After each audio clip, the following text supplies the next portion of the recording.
চলো বন্ধু, আজকে তোমাদের সাথে আমি একটা রান্নার রেসিপি তৈরি করি।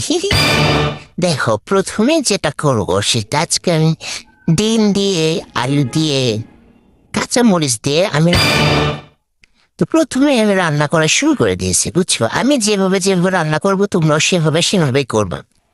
সেভাবে না করলে কি হবে জানো? কিচ্ছুই হবে না। তো চলো এখন আমি শুরু করি। প্রথমে দেখো, আমি লো আছে ডিমগুলো ভাজতেছি, বুঝছো? নইলে কি হবে, নইলে নিচে লাগিয়ে যাবে। তো আমি ডিমগুলো প্রথমে উল্টে নিচ্ছে। উল্টে না কেন রে? তো শালা উল্টা। আরে উল্টেছে, উল্টেছে। এখন আমি এগুলোকে ভাজা হয়ে গেছে, এখন আমি এগুলো একটা পাত্রে তুলে নেব। তুলে নেওয়ার পর আমি কি করব, ওই তো মরিচ দিব, পেঁয়াজ দিব, দিয়ে আমি নাড়া এভাবে নাড়াচাড়া দেবো, বুঝছো? নাড়াচাড়া দিয়ে এখন এটার ভিতরে আমি একে একে হলুদ দিব। তারপরে আমি এটা কি দিয়েছিলাম, গরম মশলার গুঁড়ো দিয়েছি, আর দিয়েছি স্বাদ মতো লবণ। তোমরাও দিতে পারো, বুঝছো?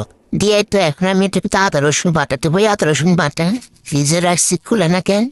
অনেক কষ্ট করে আমি একটু আদা রসুন বাটাটা ছুটাই এর ভিতর দিলাম। তো এরপর আমি পানি দিয়ে মশলাটাকে কষাই নিব। তার জন্য আমি ঢাকিয়ে দিয়েছি, মশলাটা কষানো হয়ে যাচ্ছে। এরপরে আমি কি দিব? এরপর আমি দিব আলুগুলা। তো আমি এগুলো আলুগুলো আমার মন মতো সাইজ করেছি, বুঝছো? তোমরা আবার কেউ হাসো না। এটাকে বড়ও করা যায়, ছোটও করা যায়, আবার গুড গুড করে দিতে পারো। আমার এভাবে মন চাইছে, আমি এভাবে করেছি। এরপর আমি পানি দিলাম আলুগুলোকে সিদ্ধ করার জন্য।